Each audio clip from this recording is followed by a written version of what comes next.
This hour brought to you by Spencer Callahan Injury Lawyers, LA 21-12681. Offices in Baton Rouge. Now, Hunt Palmer on 104.5 ESPN Baton Rouge. Holding down the middle of the day. Live from the Mercedes-Benz of Baton Rouge Studios. This is Hunt Palmer. Welcome in. Hunt Palmer coming to you from the Mercedes-Benz of Baton Rouge studio downtown in the capital city on this Friday. Gorgeous, warm Friday here in the capital city. Work week closing down. Hope yours has been awesome. Weekend on the horizon. Glad you're with us. Casey Gaines and Taylor Sharp back there on the ones and twos. Excited to get into any and everything over the next couple of hours. Of course, the box should be pretty full this weekend for LSU, welcoming in Butler and Central Connecticut State. I'll get you ready for that. Coming up, LSU and Florida wrap up the regular season in basketball in Gainesville tomorrow. SEC baseball, SEC basketball, some big games on the SEC basketball slate. The NFL Combine is moving forward. And got some SEC scheduling talk to get into. Our Friday show is brought to you by Cork's Cajun Fish and Shrimp. New restaurant right here in Baton Rouge. Quick service. Got the drive-thru. Gorgeous, renovated, comfortable dining room inside. It's on Government between Jefferson and near Jefferson over there on Government, and it is fantastic. We know these drive-through fried fish and shrimp places, these national chains, they don't work in South Louisiana because we're the seafood capital of the world. Well, Cork's, their recipe's born right here. It's from the folks that brought you Couillons. And so they've got delicious fried fish, delicious fried shrimp. And I went through last Friday, and we had our dinner at Cork's, and it was awesome. The fish, we know catfish can sometimes be dirty and kind of oily. It lives in the mud. Well, Cork's is clean. It's crispy. It's delicious. It's perfectly seasoned. Their fried shrimp are big and awesome. And it's not just fish and shrimp. They've got delicious etouffee they serve their shrimp with. And look, you don't often have a quick service seafood restaurant that'll serve you shrimp and grits. They will over there at Cork's. I know it's a Lenten Friday. If you're looking for a late lunch, looking for dinner, head over to Cork's right there on Government between Foster and Jefferson. It is a great new restaurant here in Baton Rouge, and we're thrilled to partner with them for our Friday shows. So I want to get into some football first, which is not something that I usually do the first week of March, but here we are. Nick Saban was quoted in Ross Dellinger's Sports Illustrated piece that was released today about scheduling in the Southeastern Conference. And if we know one thing about Nick, it's that when he sees something he's not wild about, he's going to find a microphone. He will find a microphone at SEC Media Days. He will find a microphone at a press conference. He will find a microphone or a recorder, as it were, for this to get his message out. And he's usually right. You can debate here in Baton Rouge how you feel about Nick Saban.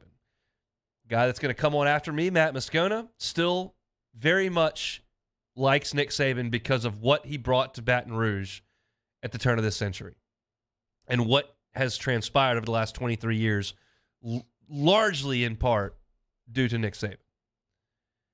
I have been tormented by the man for 15 years and have grown to resent him greatly on the football field. That's just the way I feel. But I cannot dispute the fact that when Nick Saban talks, he's got an agenda and he's probably got a pretty good feeling on it. He didn't like the hurry-up, no-huddle offenses because, well, it was really difficult for his lockdown defenses to defend. He said, okay, do y'all want to do this? Here we go. And they were out the gate and they put the best offense in the country together. And he said, I'm not so sure about this NIL thing. I think we need to police it, put some rules in place. This is not a great idea. And then you heard him talk about Texas A&M and the class they put together, and they bought all their players, and we know all that went down. And then Bama went out and signed 8 or 9 5-stars this year. He knows. And so he's gotten word of what's going on in terms of scheduling. And he tells Ross Dellinger that the 3 teams that Alabama is likely to be paired with permanently year in and year out are Auburn, their in-state rival, Tennessee, got to have it, 3rd Saturday in October, stop the world, Vols and Tide, y'all go play football. And your Fighting Tigers of LSU.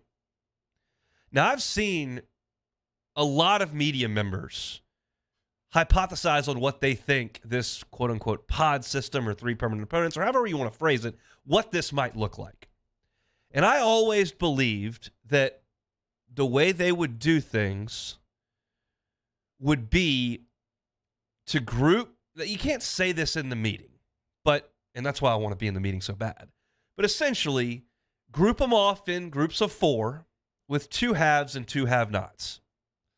And as I went through and was pairing them all off, the one time that didn't necessarily apply is I thought it would be Bama and Auburn and Tennessee, which is 3 halves, and then just throw in Vanderbilt. Tennessee, you got your in-state thing. I know Alabama and Auburn, it's not exactly perfect because you do have 2 really good teams you're paired with, but we'll give you a free win every year. And now I'm kicking myself for evaluating that and not abiding by the golden rule. Whatever makes the goal, that's the rule. The only time that went out the window was COVID. But everything other than COVID that I've ever looked at in sports, you follow the money. What makes the Southeastern Conference more money? Bama playing LSU or Tennessee or Auburn, or Bama playing Missouri? What makes the SEC more money when they sit down with ESPN? Hey, we got LSU's permanent opponents here. They're playing A&M and Ole Miss and Mississippi State. Or if we say, hey, I've got this package that I want y'all to buy. LSU's playing A&M, Bama, and Florida every year. You want a piece of that? No, I'm not suggesting that LSU is being grouped in with Texas A&M, Alabama, and Florida right now. That's further than my knowledge goes. But Nick Saban knows something to immediately bring out Alabama playing Tennessee, Auburn, and LSU every single year. And if you tell Alabama they have to play Tennessee and Auburn and LSU every year, guess what? You're not going to LSU and telling them that they're playing Mississippi State and Ole Miss every year with A&M. You're not going to Georgia and saying, yeah, you're playing Florida, South Carolina, and Missouri. They've thrown the equitability of the schedule and what's quote-unquote fair out the window if University of Alabama is playing Tennessee, Auburn, and LSU every year. You've thrown it out the window. You're looking for the best matchups you can possibly have to create the most dollars for those involved. And that is just simply not something that I have put at the forefront of my thought when I was looking over potential scheduling for the Southeastern Conference. And I have said many, many times on these airwaves now, for those that listen every day or listen a lot, you've heard this, but maybe there are a lot that are just driving around, and this is kind of a new topic for them as we move forward towards this new schedule. I have always said, if you told me that for 2023, I could get a sweet ticket to any SEC football game in the entire calendar, or a seat in that meeting room when they determine how they're going to get this schedule hammered out, I would go sit in the Sheridan Ballroom with an iced tea. I desperately want to see how this discussion lays out. Now, I'll never get that opportunity. But I'll tell you this. I made one phone call. It's the only phone call I know to make that has anything to do with these type of decisions in the Southeastern Conference. I'm fairly new to this. Hey, you really need to kind of figure some things out that the listeners don't already know. And I'm working my way into that, candidly, because it's not something that I've really ever done. But I do know one person to call. And I said, hey, what's the time frame here? I'm not asking for any details, anything that is, classified information. Just what's the time frame here? Because I don't really know. And I was told they're hopeful that by the end of March of this year, in the next 4 weeks, you will have schedule parameters decided. Now, I don't know if they'll be released to us or not yet, but the hope from the SEC office is that they're going to get this hammered out in the next 4 weeks. And that was necessitated once Texas and Oklahoma got their exit plan together. Once that became crystallized, okay, now we can move forward on this front. And I really thought that there was going to be most of the weight was going to be given on strength of schedule, equity, and equality in the league. And if Bama gets those three, that's toast. And with the expanded playoff, I'll live. And I think that's probably the biggest factor here, because if we were in a BCS era where the only thing that mattered was the number to the right of your dash in your record. Oh, LSU, you ran through the entire SEC, but you have more losses than West Virginia in the Big East. They're in. 07. West Virginia only had 1 loss or 0 losses. They're getting in over 2-loss LSU. But they lost to Pitt at the end. The numbers were equal, so you could do it. But the only number that mattered in the BCS was the number right, as long as you were in a reasonable conference. You could not tell these blue blood foot programs in the SEC, Georgia, Florida, Alabama, LSU, hey, by the way, you have to go undefeated or only lose once. You have to do that, and we're putting the best teams in the league on your schedule every year. You couldn't do that. Why was everybody all up in arms with Roy Kramer when they put this SEC championship game together? Well, you're going to cost teams a chance. It actually only happened once. LSU was the culprit there, but now that you've expanded the playoff and you're going to allow teams to lose a couple times, as long as you win some games, this becomes more doable. A lot of factors. The world of college football is changing rapidly, and this little nugget from Nick Saban tells me he still thinks there's time to change it. He needs to create some outrage, needs to create some uproar, needs to create some controversy to get this off Alabama's plate. So he goes to Ross. Interesting stuff. I personally have been asked this a few times. Who would you want for LSU's permanent opponents? We all know my answer by now. Vanderbilt, Missouri, and Mississippi State. That's who I want. Those are my permanent opponent dreams. But if Bama's getting Tennessee and Auburn and LSU, which means you've got 2 more for LSU, I'm thinking A&M and Florida, maybe Auburn are it. I'd like one of the Mississippis, quite candidly.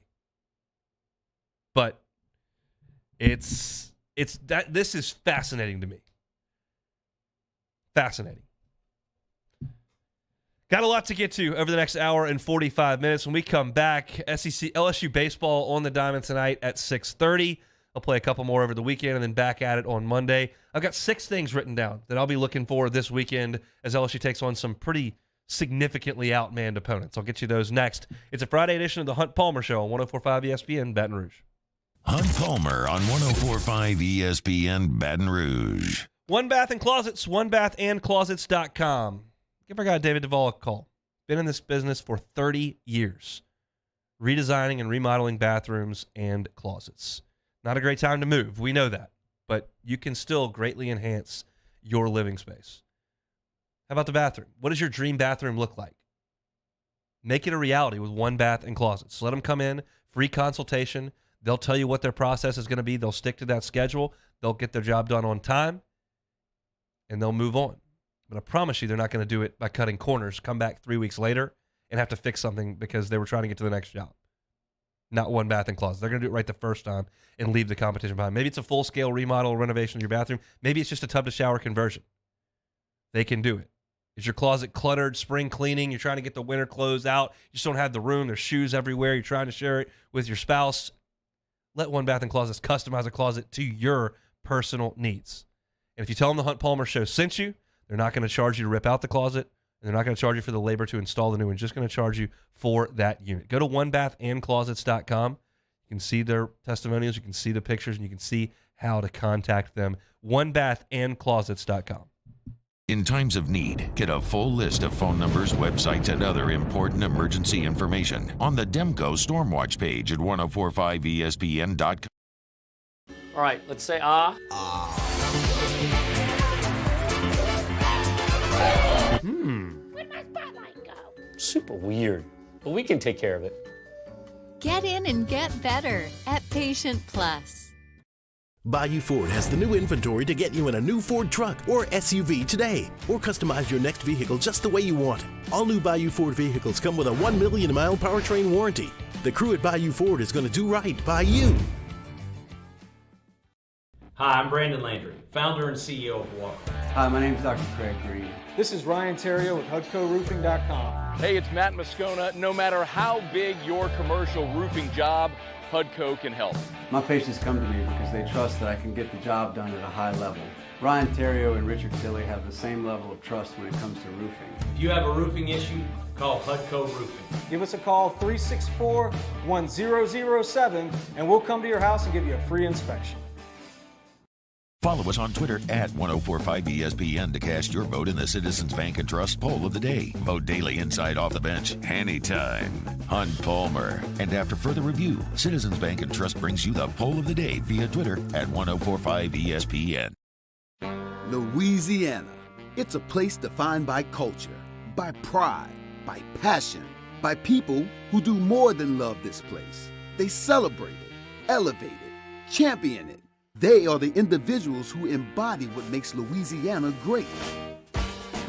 The companies that make Louisiana a better place to work and live. The nonprofits leading transformational change in our communities.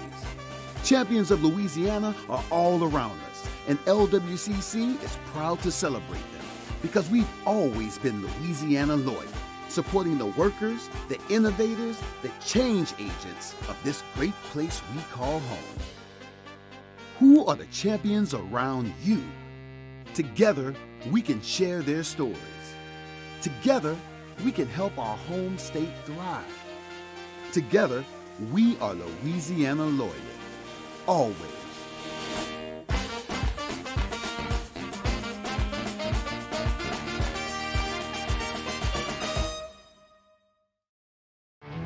There it is, the extra mile, on the border of expected and extraordinary for those willing to go further, like vans customized for work or play, with safety and tech to keep you connected, supported by a 5-star sales, service, and finance team, and backed by the 1-star you know. So go the extra mile. It's never crowded, because so few have what it takes to go there. Mercedes-Benz Vans. Moon Griffon is back. Join me, Jimmy Ott and Charles Hanniger for the Monday edition of Game Time. We're live at Finbom on Burbank and Lee, right next to Rouse's, getting you ready for championship week. Game Time, 6 to 8 p.m. Monday from Finbom on 104.5 ESPN Baton Rouge.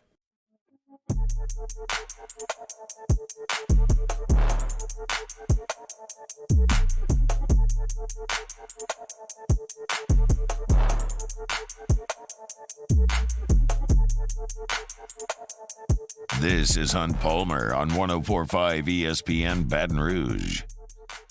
Moving right along here, Friday edition of the Hunt Palmer Show, brought to you by Cork's Cajun Fried Fish and Shrimp. Government between Jefferson and I keep forgetting the name of that street. It's right there on my top of my. I said it in the last segment, and it just keeps blowing my mind. I got to write it down because I keep forgetting. It'll come back to me. It'll come back to me in a second, but it's just bizarre that words just fly out of your brain.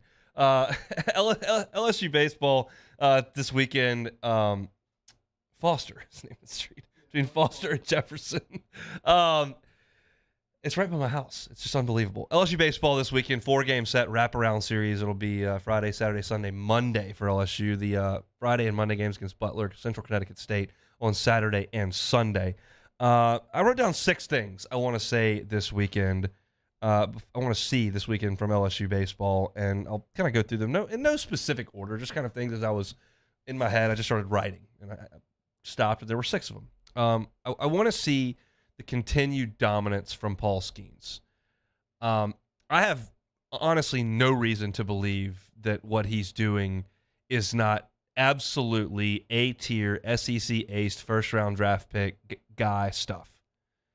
There's no reason for me to believe that it's not. But you're still a little bit scarred from the solid work that you saw from Blake Money on Fridays last year. Now, this is a level up from that. Anyone can see that.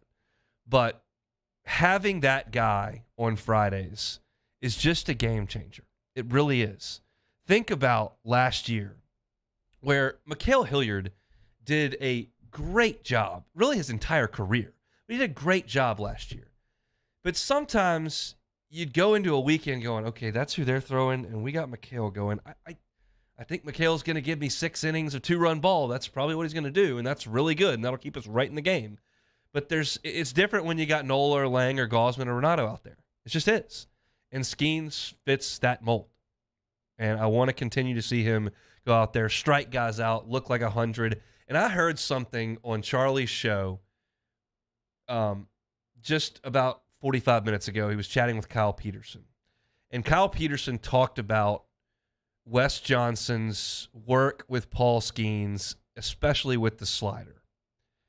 And the person he said he drew influence from was Sergio Romo with the Twins.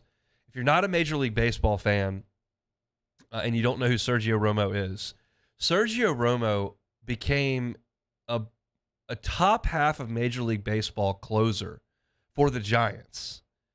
Really not throwing very hard because his slider was so good that he threw it almost all the time. He did throw a sinker that ran the other way and certainly did. But he was never a guy that threw 99 or 100, which is what most closers are. And his slider was so tight and so sharp that he was almost unhittable as a closer.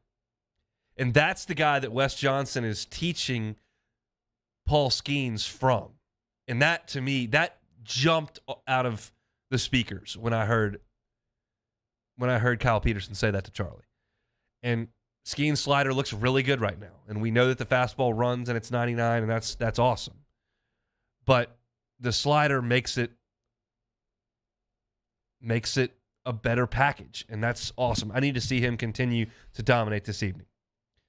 Also on the mound, Bryce Collins has got to be a high-leverage pitcher for this team. He has to be. The staff is deep. They're going to throw some guys out there, and we know that Floyd's been very good, and we know that Ackenhausen's been very good, and we know that Little's been very good. But some more guys are going to have to keep emerging, and I think Bryce Collins is going to be one of those guys. But right now, through an inning and 2/3 in 2 appearances, he's walked 4 guys. He's given up 2 hits, and both those hits started with a 2-0 count. Got to throw more strikes. So whenever Bryce Collins gets his chance this weekend, I want strikes. Even if he gets hit a little bit, that's fine. No walks. Quit walking people. Throw the fastball, nasty 12-6er, throw it over the plate. This is one that's not exactly a hot take. It's not a take that I'm the only one who has. You heard it from Kyle Peterson, again, if you listen to Charlie's show 40 minutes ago. Tommy White's hitting 2 home runs this weekend. Just pencil it in, Sharpie it in, chisel it in stone. However you want to document this, he's hitting 2 long balls this weekend. These are bad pitching staffs, and that guy is coming back from an injury, and he's going to find it. And once that gets rolling, it's going to be a different dimension of this offense. Keep in mind, this guy is not just a home run hitter. He hit almost 370 last year in the ACC. He had more doubles than Dylan Cruz. And he's not a dead pull guy. He's actually a back half of the field guy. He just had the injury, take a few days off, coming back as a DH. You're just going to start to get it rolling again. He's hitting 2 home runs this weekend. Mark it down. And I can't wait. Another name on the pitching side of things that I'd like to see a little bit more of. I don't know that he's a high-leverage guy on this team just yet, but I have confidence that there's a chance he could be. He could grow into it. And that's Griffin Herring. Griffin Herring, left-hander, right now behind Cooper, behind Ackenhausen, but he's a guy the staff really likes, and they believe he's a starter down the line. And he's looked good in the very brief outings that we've seen of him early on. But in a 4-game weekend and 5 games in 4 days, 5 games in 6 days, Herring's going to have to pitch. And I'm excited to see a little bit of that because I think he can be a help to this team, and I'm excited to see his development. I'd like to see more than 2 innings from Chase Shores on Sunday, assuming that's when we see him. Is that reasonable to think? I need that staff to develop into what we thought it could be as of 3 weeks ago. Right now, Skeens is a definite starter,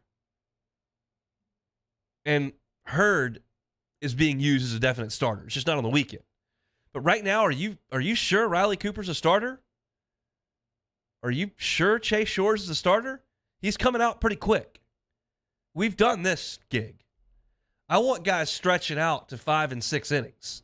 That's what I thought this LSU team had a real chance to have 4 legit starters. Now, Grant Taylor goes down, and that may have affected that. But Ty Floyd's not a starter right now. Chase Shores, to me, is technically a starting pitcher, but is not being used in the vein that I believe a starting pitcher should be used, which is 6 to 7 innings. Riley Cooper, you counting that? So I got 2. I thought I was going to have 4. I've got 50% of that. I want Chase Shores to throw 5 innings on Sunday. And if there was ever a time for it, it's 5 games in 6 days. I would really like to see some extension from Chase Shores this weekend. That's for sure. And then the last piece here is another offensive piece. Paxton Kling was obviously a very decorated high school player, was very much considered a top 50 pick in the MLB draft. And he turned down money, and he came to Baton Rouge. And he hit well in the fall when he was out there and did enough in January to where Jay Johnson, the week of the first game, was meeting with reporters and said, Kling's your leader in right field. And he started in right field. But he didn't hit a ton right out of the gate. He's 2 for 14. We've now seen a situation that has necessitated Trey Morgan to go to the outfield because you got to have Jones bat in the lineup and White has a DH, so Jones has to play first. So you've lost an outfield spot there, and Kling hasn't gotten a ton of ABs. He's 2 for 14 with 4 strikeouts. What do we always say about Thatcher Hurd's development in this team? LSU won't be as good as they can be unless Thatcher Hurd's a big part of the weekend rotation. I think LSU will be at its best if Josh Pearson and Paxton Kling are getting at bats. They're not getting as many right now. So I don't know if it's in a starting role. I don't know if it's in we're blowing one of these teams out. He gets 3 at bats after the 5th inning. But I want to see Paxton Kling swing the bat because there's a lot of potential in there. And you don't have to unlock it right now. I've compared Paxton Kling to Mikey Matuk so many times because I just think their skill sets are so similar. They've got big frames. They've got some room to fill out. There's good speed. There's power potential. The raw tools are all there. And Mikey Matuk didn't push his way into this lineup until March. Later March. And maybe that's the case. Maybe that's the road path for Kling. But I want to see him get some at-bats this week. I think LSU's going to get some younger players some at-bats this weekend because I think they're going to be winning by a significant amount in a lot of games. Maybe not every one. Maybe only 2 of the 4, but at least 2 of the 4. I would like all 4. Got Stephen Miller in the Bayou Ford chat says, Hunt, don't call these 2 teams a pushover. Central Connecticut State is not a pushover. They can rake. I'll believe that when I see it. They hadn't played a game yet. They hadn't been outside. If they start lighting up, LSU's guys on Saturday and Sunday, I'll be surprised. Never impossible in baseball. Southern swung the bat early against Thatcher Hurd. But I'll believe it when I see it. I know their regional history. I got it, but it's Central Connecticut State. We got A&M in 2 weeks, so if we're getting lit up by Central Connecticut State, we got other issues on our plate. So that's the 6 things I'm looking at. I want Skeens to keep dominating. Bryce Collins, throw strikes. We'll stick with the pitching here. Griffin Herring, I'd like to see some innings from him. Chase Shores, stretch out a bit. Then offensively, Tommy White, multiple home runs. And Paxton Kling, I need some at-bats. Maybe in a starting role, maybe coming off the bench, but I want to see him swing the bat a little bit because I think his potential could make LSU the best version of itself down the road. And that's kind of what we're aiming at here as we look at things in early March. Cork's Cajun fried fish and shrimp. Delicious, delicious fried fish and fried shrimp. They got your crawfish etouffee. They got your shrimp and grits. It's not your normal quick service restaurant. They do have a drive-thru. They have dine-in. We had it for dinner last Friday, and it is fantastic. It's from the folks that brought you Kuyon's Barbecue right over there between Foster and Jefferson on Government Street. If you're in Mid-City, if you're in the Garden District, if you're downtown, or if you're on the Government Strip, head over to Cork's for your Lenten Friday lunch or dinner. We did it last week and certainly enjoyed it all. I got the beignet bites over there for breakfast that are A+. Loved them last Friday. So love that Cork sponsors your Friday shows here on the Hunt Palmer Show. When we come back, we're going to look at some SEC hoops. Get you ready for a big Saturday in the Southeastern Conference. That's next on the Hunt Palmer Show. Hunt Palmer on 104.5 ESPN Baton Rouge. LWCC is Louisiana loyal. They're elevating and celebrating champions of Louisiana. Trey Godfrey is March's champion of Louisiana. Trey Godfrey has dedicated his career to bettering Baton Rouge. He's currently the senior vice president of the policy for the Baton Rouge Area Chamber. In his work over at BRAC, he oversees education policy, and that allows him to make an impact from a more systemic perspective. Trey believes Louisiana will reach its full potential, and we all understand that we have to work together to lift one another, and he works every day to bring that vision closer to a reality. Trey Godfrey is March's champion of Louisiana. It's presented by LWCC. If you know a champion of Louisiana, whether it's a person, maybe it's a nonprofit that just does awesome work philanthropically for our state, or if it's a business that does great work in our state, go to lwcc.com/champions and nominate them to be a champion of Louisiana. LWCC is giving us this platform just to highlight great people, great organizations in our great state. We want to do it. Go to lwcc.com/champions to nominate a champion of Louisiana. Trey Godfrey is March's champion of Louisiana, presented by LWCC. Our listeners fire up their opinions on the jimsfirearms.net hotline at 499-1045. Keep listening for your next chance to shoot us your thoughts with the jimsfirearms.net hotline on 104.5 ESPN Baton Rouge.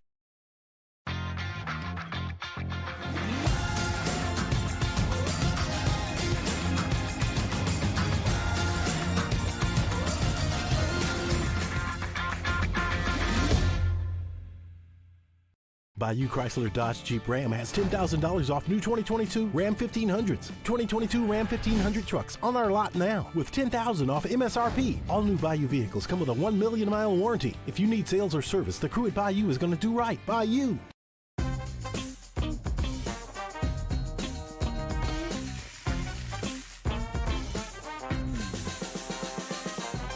The best kept secret in town is out. Discover Tallulah at the Renaissance Hotel on Bluebonnet. I've been doing business with Luba for 25 years. They're dependable, trustworthy. It's just the attention to detail with our clients. Our folks have years and years of experience. They're highly trained professionals. But many companies have that asset. What I'd like to think makes Luba a bit different is that we use those talents in a way that truly is dedicated to serving the needs of the folks who depend on us. Gulf Coast Office Products is a nationally recognized Savin office equipment dealer based right here in Louisiana. Over 100 employees strong, Gulf Coast has the boots on the ground to support all vertical markets, from education, engineering, legal, and finance. With the latest in office technology, from desktop to production segment units, Gulf Coast and Savin have the perfect fit for you. Call 225-756-2644. That's 756-2644 for Gulf Coast Office Products. At Ochsner, we know healing is a team sport. That's why we've partnered with world-renowned orthopedic surgeon Dr. James Andrews to create the Ochsner Andrews Orthopedics and Sports Medicine Institute. Whether you're a professional athlete or a weekend warrior, our team of specialists are dedicated to getting you back in the game. So whatever your reasons are for reaching your personal best, we've only got one: you. Ochsner Andrews Institute. Long live you. Hi, I'm Brandon Landry, founder and CEO of Walker. Hi, my name is Dr. Craig Green. This is Ryan Terrio with HUDCORoofing.com. Hey, it's Matt Moscona. No matter how big your commercial roofing job, HUDCO can help. My patients come to me because they trust that I can get the job done at a high level.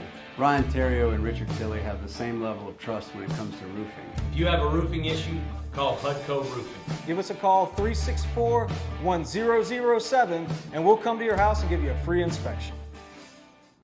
Bayou Chrysler Dodge Jeep Ram has $10,000 off new 2022 Ram 1500s. 2022 Ram 1500 trucks on our lot now with $10,000 off MSRP. All new Bayou vehicles come with a $1 million. Jimmy Ott and Charles Hanniger for the Monday edition of Game Time. We're live at FinBomb on Burbank and Lee, right next to Rouse's, getting you ready for championship week.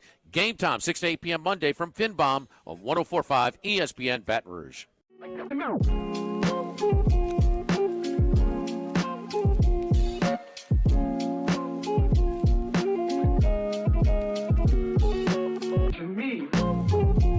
You're listening to Hunt Palmer on 104.5 ESPN Baton Rouge. Should be a nice warm weekend out at the box. Looking forward to watching some baseball this weekend. I'll be out there on Sunday taking it all in. Dad duty tonight, which means get the boy to bed and then watch the game after he gets to sleep. SEC Hoops tomorrow. I'll get you ready for LSU in Florida at the top of hour number 2. But some big games in the Southeastern Conference coming up tomorrow, specifically for, I think, 2 teams in the league. Auburn, Joe Lunardi has in his last 4 byes as an 11 seed. Mississippi State he has in his last 4 in, which would mean they're in the play-in as an 11 seed as well. And you heard Bruce Pearl's emotion yesterday after that loss to Alabama, if you were listening to the show, and he was hot about them, obviously missing a chance there, because if they win that game, they're a slam dunk in the tournament. And I think the same applies for Saturday, if they can beat Tennessee on the Plains. Look, I think Auburn's playing with fire right now. Their net's 36. They're 2-9 in quad 1. That's just not all that impressive. So they're going to have to beat Tennessee. Now, we know that the Vols lost to Kai Ziegler this week, and that's a big blow to them, but they also played a great ball game to just blow Arkansas out without their point guard. And I trust Tennessee's toughness. I don't trust their offense. I trust Auburn's ability to play in a big spot, but I just worry about the team they're playing being that good. It's like they played a great game on Wednesday. They just lost because I don't think they're as good as they usually are. I trust Bruce Pearl's teams to handle wild environments. It's kind of what the program is built on, because he's high energy, and the arena they play in is now high energy, and the guys he recruits are really high energy. I mean, you think about KD Johnson, the guy runs around like a crazy person all the time. They just play up to the emotional level, and that's what it'll be tomorrow. And I think they'll play really well, and I think Tennessee will play really well too, because they're just a tough-as-nails team. I like Auburn in a close one coming up tomorrow, and they need it really bad, because if they lose and then they go to the SEC tournament in Nashville and don't win a game, tense week, real tense week for Auburn. Mississippi State, kind of in the same boat. Lunardi's got them as the last 4 in. They're 43 in the net. They do have 4 quad 1 wins. However, they've got 8 quad 4 wins. Their non-conference schedule stunk on ice. So they're going to Vanderbilt. That's a quad 2 game. They really need to win it, I think. I went through their resume late last week, just kind of as a barometer for LSU fans to kind of take in what it takes to get in the tournament, because LSU has not really been on the bubble in a long time. LSU was a team that was going to get in the tournament during the Wade era after the first year, so we haven't really. But it's a pretty low bar, quite frankly. And Mississippi State has won a couple of nice SEC games, but didn't do much in the non-conference, and has been pretty much holding serve in conference. So they're right there on the bubble. If they go to Vanderbilt, they're in great shape. Now, Vandy's playing great basketball. If they lose, probably need to do some work in the SEC tournament. I like Vandy in this game. They're just playing really good. Won 6 of their last 7, with the 1 loss being to LSU, which is inexplicable. But I like Vanderbilt to beat State, and I think it's going to set up a lot on the line in Nashville for Mississippi State. Other games in the league, the biggest one is the headliner. It's Alabama at Texas A&M. They've been camping out at Reed Arena in College Station for a couple of days. This could have been for the SEC championship had Auburn been able to hold on against Alabama and Tuscaloosa, but the Tide had already cut down the nets. They are the SEC champions. So A&M just trying to continue to improve their resume and move up on the seeding line. Bama trying to get that number 1 overall seed. A&M in this game needs to keep it in the 70s. A&M has only allowed 3 SEC teams to get to 70. So they kept everybody else in the 60s and 50s. And the 3 times that teams have scored 70-plus on A&M, A&M's 1-2 in those games. Bama, conversely, has only been held under 70 4 times in league play, and they are 1-3 in those games when they don't get to 70. So they're going to get to 70 way more often than not. If A&M can keep them in the 60s, I'll be shocked. Mississippi State was able to do it, just slowing it down. Bama shot it well. And every once in a while, Bama may have a bad shooting game. But in this game, I think the pace is going to be pretty quick. I think the teams are going to score. And I think A&M on their home floor will find the energy to be able to keep up, to an extent, scoring. But they've got to keep it under 80. This thing gets into the 80s or the 90s, Bama's going to win the game. If it stays in the 70s, A&M's got a shot. I like Bama to win the game. Bama did something on Wednesday. I don't think I made a big enough deal about it. Auburn shot the lights out, 70% from 3 in regulation. Brandon Miller did not shoot it well. And they still won. That's not Auburn's not that great, and they came in, they almost beat you at home. No, Auburn played lights out. They played the best game they could possibly play, and Bama still beat them. That's a feather in their cap. So I'm going to default to them. Now, I promise you, I don't give a damn what they do next week in the SEC tournament. My number one thing on my agenda in the NCAA tournament is Bama losing a basketball game. Number one. My team's not there. It's a loser way of thinking for me, but it's my number one thought in the NCAA tournament is for Bama to win. I feel like I'm an Ole Miss fan or an A&M fan saying that. But feelings are feelings. If you're a loser in this point, you gotta own it. My team's not very good right now, so I'm going to have to own that and admit that I don't have to necessarily look at the health of my program, which is what you should be doing. So championship programs do. I'm just going to sit here and pull against the other team, which is, I guess, what the bottom feeders do in all the other sports because they're not playing for anything of significance. I want Bama to lose in 2 weeks. I think they win tomorrow in College Station. Georgia's playing South Carolina. Guess what? I'm not going to break that game down because no one cares. Next, Kentucky and Arkansas play in Fayetteville. Arkansas's net is extremely strong. It's 16, so they're in really good shape there. Kentucky's loss to Vanderbilt was puzzling. They had won 4 straight. They had beaten Mississippi State and Starkville, beat Tennessee for the second time, beat Auburn as well. Then they show up and score 66 points against Vanderbilt. That's one of those that makes you go, can I really trust this team when the tournament lights come on? I'd like to because I think they got some talent, but right now that's ugly. Vanderbilt's no great defensive team. He scored 66 on them. We'll see if Kentucky can go to Fayetteville. You win that game, that's another feather in your cap to keep moving forward because right now Kentucky fans have moved from the mode of how can we get better? What buttons can you push? No, that's over. You are who you are now. You go out there, they roll the ball out, tip it up in 2 weeks, and you see how far you can go. And that's like LSU when the NCAA regional shows up. I don't really care what you did in those 10 SEC weekends. Now, you better show up and win. And that's the way Kentucky fans always are going to approach basketball. Cal, I don't really care a couple of years ago that you had a really good team. You didn't make it anywhere in the tournament. You lost to St. Peter's last year. We'll see. I don't think they care too much about what goes on in Fayetteville, but I certainly would like to win it to feel a little bit better going into the tournament. And last game to look at here is Ole Miss at Missouri. Missouri's an 8 seed according to Lunardi.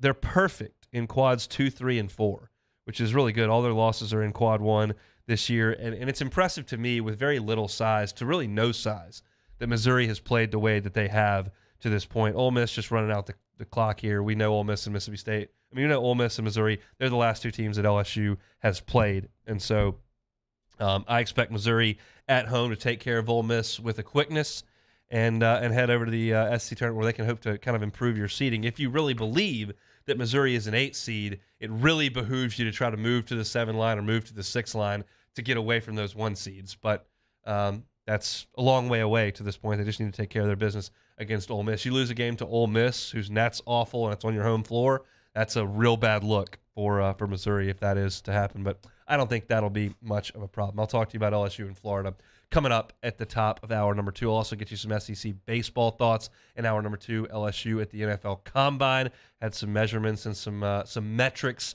coming up from the Combine yesterday. I'll get you caught up on all of that. Our Friday show is brought to you by Cork Cajun Fried Shrimp and Fish between Foster and Jefferson on Government. Brand new, quick service, fried fish, fried shrimp, shrimp and grits, etouffee. It is fantastic. It's from the folks that brought you Couillons. They batter and season that fish and shrimp. It is excellent. They've got your Cork sauce, tartar sauce, 6 different sauces over there at Cork's, and the beignet bites for dinner or for dessert are fantastic. Go and buy Cork's for a Lenten Friday. Try it for a late lunch. Try it for dinner. Bring the kids in for that delicious tackle box. It's awesome. We gave the Myers man something. He loved it yesterday, or Friday when we had it last week. Cork's bringing you Friday shows here on the Hunt Palmer Show. All right, when we come back to close out this hour, I'm going to do something not to give you any new information, not to break any news. I won't give you any hot takes or crazy opinions. All I'm trying to do in the last segment of this hour is just put a little smile on your face. And I think I can do that in the following segment. So come back with us to close out hour number 1. It's the Hunt Palmer Show. This is Hunt Palmer. In times of need, get a full list of phone numbers, websites, and other important emergency information on the Demco Stormwatch page at 1045ESPN.com. Bayou Chrysler Dodge Jeep Ram has $10,000 off new 2022 Ram 1500s. 2022 Ram 1500 trucks on our lot now with $10,000 off MSRP. All new Bayou vehicles come with a 1 million mile warranty. If you need sales or service, the crew at Bayou is going to do right by you.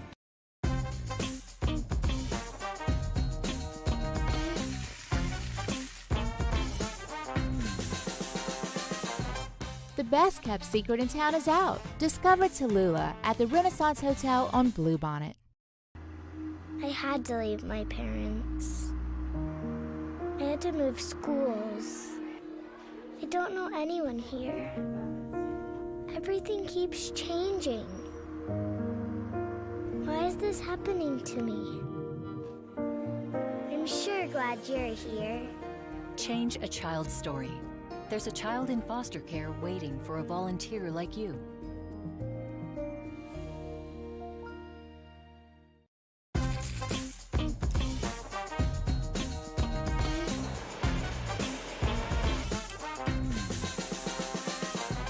The best kept secret in town is out. Discover Tallulah at the Renaissance Hotel on Bluebonnet. Gulf Coast Bank and Trust is giving our customers the power to bank anywhere, anytime during this challenging event. And we're right there with you. Our mobile banking app is a smart way to manage your money and time. Gulf Coast Bank and Trust, the bank that cares about you. Moon Griffon is back. The voice of Louisiana politics makes his return to Baton Rouge. Catch the Moon Griffon Show weekdays from 9 to 11 a.m. on Talk 107.3. Bayou Ford has the new inventory to get you in a new Ford truck or SUV today, or customize your next vehicle just the way you want it. All new Bayou Ford vehicles come with a 1 million mile powertrain warranty. The crew at Bayou Ford is going to do right by you. I've been doing business with Luba for 25 years. They're dependable, trustworthy. It's just the attention to detail with our clients. Our folks have years and years of experience. They're highly trained professionals, but many companies have that asset. What I'd like to think makes Luba a bit different is that we use those talents in a way that truly is dedicated to serving the needs of the folks who depend on us. Gulf Coast Office Products is a nationally recognized Savin office equipment dealer based right here in Louisiana. Over 100 employees strong, Gulf Coast has the boots on the ground to support all vertical markets, from education, engineering, legal, and finance. With the latest in office technology, from desktop to production segment units, Gulf Coast and Savin have the perfect fit for you. Call 225-756-2644. That's 756-2644 for Gulf Coast Office Products. At Auctioner, we know healing is a team sport. That's why we've partnered with world-renowned orthopedic surgeon Dr. James Andrews to create the Auctioner Andrews Orthopedics and Sports Medicine Institute.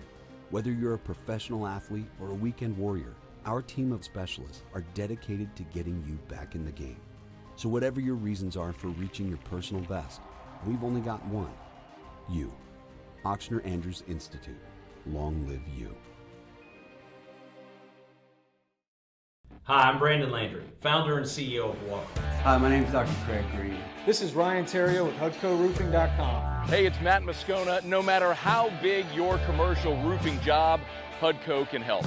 My patients come to me because they trust that I can get the job done at a high level. Ryan Terrio and Richard Tilley have the same level of trust when it comes to roofing. If you have a roofing issue, call HUDCO Roofing. Give us a call. Me, Jimmy Ott and Charles Hanniger for the Monday edition of Game Time. We're live at Finbom on Burbank and Lee, right next to Rouse's, getting you ready for championship week. Game Time, 6 to 8 p.m. Monday from Finbom on 104.5 ESPN Baton Rouge.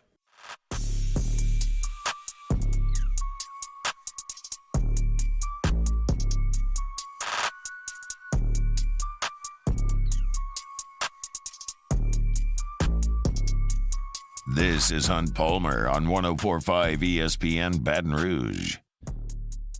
So I've long said one of the worst sounds on earth is that dull roar from the south end zone of Tiger Stadium, from that little pocket of away fans. All the LSU fans go silent and that dull roar comes, and that means something very, very bad has happened. But on the converse side of that, if you're on the road with LSU and just that little pocket of LSU fans in a corner at Auburn or Tuscaloosa is the greatest sound you could hear. And so oftentimes when we play great calls, you hear the jubilation and joy of an LSU or Saints call, but we rarely hear it from the other side. Well, Faux Les on Twitter loves to put some videos out that are just pro LSU, and every once in a while I get a kick out of one, and this is one that I got a kick out of because I had never heard it. Of course, we know what happened in Tiger Stadium in November. LSU beats Alabama. And we've heard Chris Blair's call of the Jaden Daniels touchdown run and of the last play.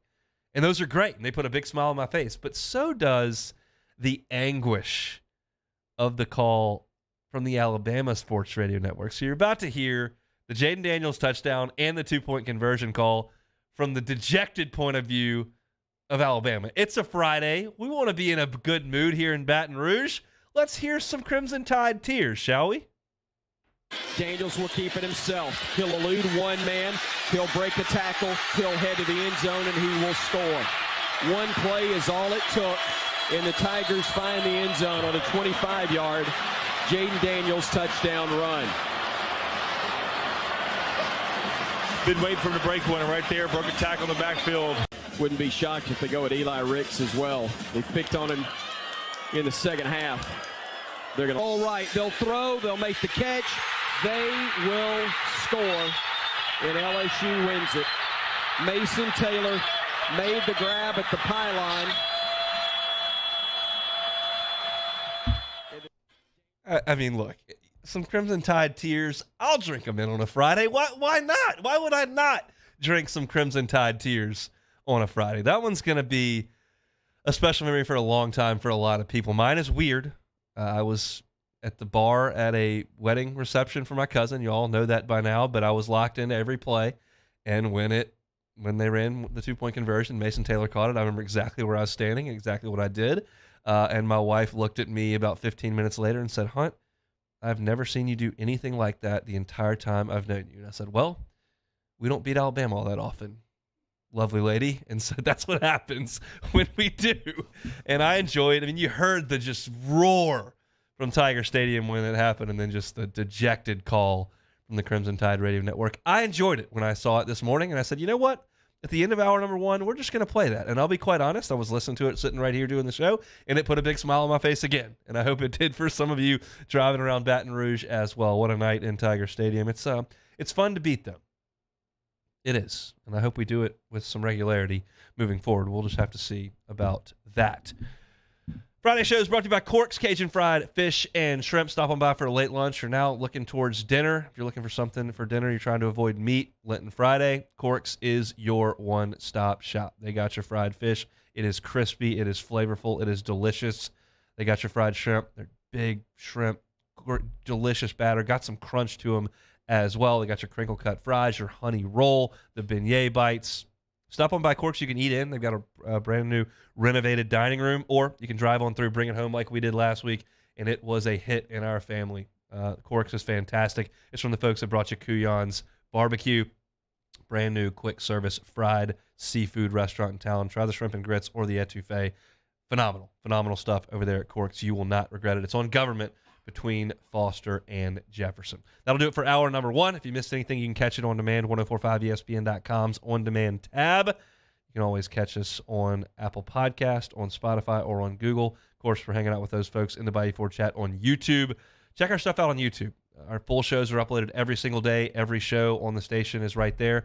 And Taylor does an awesome job with our show of cutting up segments each and every day, putting them right up there. If you subscribe to the channel, you'll get those right into your feed, and you can take our stuff in on demand, which is what most people like to do these days. Open things up talking about the scheduling in the Southeastern Conference, and got into some things that I want to see from LSU baseball this weekend, SEC basketball preview, and then drinking some Crimson Tide tears, which is always a great way to finish off an hour. Second hour, LSU-Florida preview, LSU baseball as well. Come back with us after Sports Center.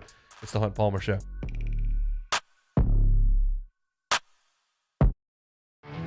There it is, the extra mile, on the border of expected and extraordinary, for those willing to go further, like vans customized for work or play, with safety and tech to keep you connected, supported by a 5-star sales, service, and finance team, and backed by the 1-star you know. So go the extra mile. It's never crowded, because so few have what it takes to go there.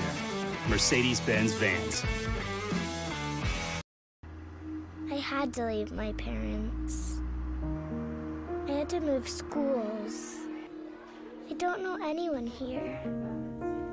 Everything keeps changing. Why is this happening to me? I'm sure glad you're here. Change a child's story.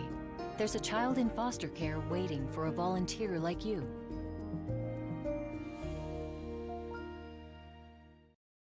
Louisiana.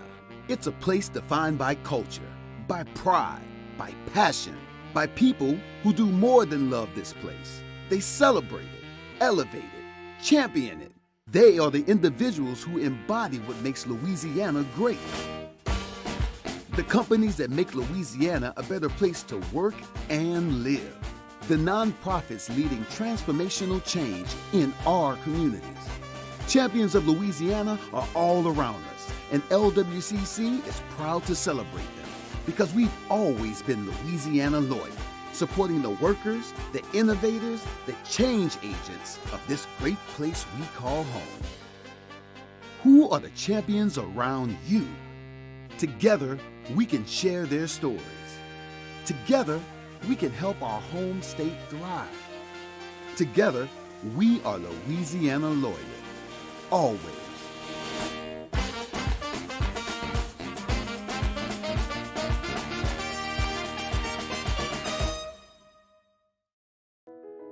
I've been doing business with Luba for 25 years.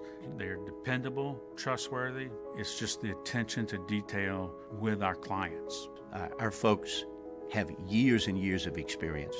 They're highly trained professionals, but many companies have that asset. What I'd like to think makes Luba a bit different is that we use those talents in a way that truly is dedicated to serving the needs of the folks who depend on us. Gulf Coast Office Products is a nationally recognized Savin office equipment dealer based right here in Louisiana. Over 100 employees strong, Gulf Coast has the boots on the ground to support all vertical markets from education, engineering, legal, and finance. With the latest in office technology from desktop to production segment units, Gulf Coast and Savin have the perfect fit for you. Call 225-756-2644. That's 756-2644 for Gulf Coast Office Products. At Auctioner, we know healing is a team sport. That's why we've partnered with world-renowned orthopedic surgeon Dr. James Andrews to create the Auctioner Andrews Orthopedics and Sports Medicine Institute. Whether you're a professional athlete or a weekend warrior, our team of specialists are dedicated to getting you back in the game. So whatever your reasons are for reaching your personal best, we've only got one. You. Auctioner Andrews Institute. Long live you. Hi, I'm Brandon Landry, founder and CEO of Walker. Hi, my name is Dr. Craig Green. This is Ryan Terrio with HUDCORoofing.com. Hey, it's Matt Moscona. No matter how big your commercial roofing job, HUDCO can help. My patients come to me because they trust that I can get the job done at a high level. Ryan Terrio and Richard Tilley have the same level of trust when it comes to roofing. If you have a roofing issue, call HUDCO Roofing. Give us a call, 364-1007, and we'll come to your house and give you a free inspection. This is SportsCenter. I'm Kevin Winter. The NHL's trade deadline is now officially come and gone. Moments ago, the Philadelphia Flyers trade James Van Riemsdyk to the Detroit Red Wings. Emily Kaplan and company on the point right now at ESPN, still wondering if there's an extra piece to that one still to come. Other moves made. Nick Bonino headed back to Pittsburgh, where he won 2 Stanley Cups. Traded from the Sharks to the Penguins for a 5th and a 7th. Penguins also add defenseman Dmitry Kulikov from the Ducks. The Sabres just acquired Jordan Greenway, from the Minnesota Wild. Second-round play at the Arnold Palmer Invitational at Bay Hill after a scintillating 65 yesterday. World number 1, John Rahm, carded a 4 over 76. He's fallen to 14th place at 3 under par. Kurt Kitayama sits at 9 under. He leads in the second round by 3 over a group of now 4 golfers after Xander Schauffele just carded a 70. Live featured group and feature whole coverage available on ESPN+. Also at ESPN+, quarterfinals of the ACC Women's Tournament, Notre Dame and NC State. First game for the Irish without Olivia Miles. We all know the game isn't over till it's over. So next time your car breaks down, don't call it quits. Head to eBay Motors. They have 122 million parts to take your car into overtime. Get the right parts at the right prices. ebaymotors.com. Let's ride. Now, Hunt Palmer on 104.5 ESPN Baton Rouge. Holding down the middle of the day. Live from the Mercedes-Benz of Baton Rouge Studios. This is Hunt Palmer. 1 hour left in the work week for your boy. Glad to spend it with you here on 104.5 ESPN Baton Rouge. NFL Combine stats for some LSU guys coming up in 15 minutes. I'll get you ready for the SEC baseball weekend at 2:30. If you missed it yesterday, Lane Burroughs doubled down on the drama between Louisiana Tech and Ole Miss. Said, as long as I'm the coach here at Louisiana Tech, we're never playing Ole Miss again. Cool, Lane. Keep banging your chest from Ruston. We're all just really impressed. Really impressed. You want to talk about not getting it. Tick off Ole Miss. Tick off LSU. Tell everybody they're scared to play Louisiana Tech. Louisiana Tech in baseball, please. Continue to tell everyone how scared we are of Louisiana Tech. That makes you look really tough and smart. Whew. Tough scene in Ruston. Carry on with your season, Lane. It'll be fine. We'll talk SEC baseball coming up at 2:30. LSU and Florida on the hardwood from the O-Dome down in Gainesville. 5 o'clock tip on the SEC network. It'll be the regular season finale for both teams, obviously. Florida this year is in year 1 under Todd Golden. LSU obviously in year 1 under Matt McMahon. Florida 15-15 on the year, 8-9 in conference play. They are 9-5 at home. But since Colin Castleton went down, this Florida team has not been nearly what they were, specifically really on the defensive end of the floor. He broke his hand in a game against Ole Miss. Since then, they lost to Arkansas 84-65, lost to Kentucky 82-74, lost to Vanderbilt 88-72. So those point totals against 84, 82, 88, that's a healthy amount for a team that's been pretty good on defense all year, largely because of the anchor in the middle, Caston. They did beat Georgia this week 77-67, so a better effort against Georgia, but Georgia's awful, so that tends to happen.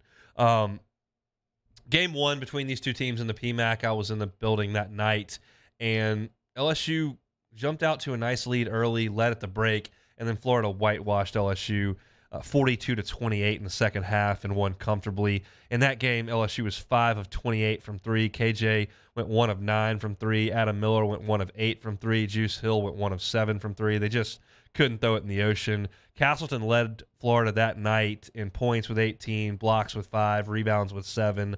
And as has been kind of tradition now for LSU, LSU turned the ball over far too often, 16 times, and it led to 23 Florida points. Florida, conversely, only turned it over 10 times against LSU. So in that game, Castleton was a force, but Florida just a better team on the floor that night, specifically in the second half, which they won by 14 points. For the season, Florida offensive efficiency 192nd in the country. That's nothing to write home about.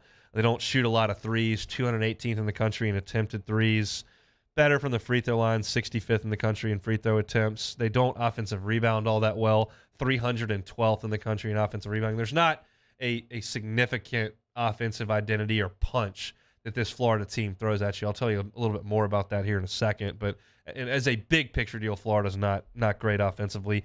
Defensive efficiency, 69th in the country. A lot of that's due to Castleton because block percentage, they are 10th in the country in block percentage. But since Colin Castleton went down, they blocked 2 shots against Arkansas, blocked 1 against Kentucky, blocked 3 against Vanderbilt, so not a lot, and then 6 against Georgia. It went up a little bit. So Castleton, huge piece of that, as you might know. Now, Castleton led them in SEC play in scoring at 16.5 points per game. Second place is Riley Kugel at 12.1, so a 4-point dip there from first to second. Castleton led them in rebounding in SEC games at 7.8. Second place is guard Will Richard at 4.6. That's 3 fewer rebounds. He led them in blocks. He had 44 in SEC play. You got to go all the way down to 11 for second place, 33 fewer blocks. So Castleton was the identity of this team. And since he's gone out, they haven't been as good as you would imagine. So what they've done, now that Castleton's out of the lineup, is they've gone to a 4-guard lineup. They're playing 4 guards and 1 post in Jason Jitoba. He's 6'11", 300-pound senior. But they're playing 4 guards around him. They're playing on the perimeter. They're trying to play a little bit more quickly. That's what's leading the other team scoring a lot of points because they're playing more possessions. And that's the personnel they've got left.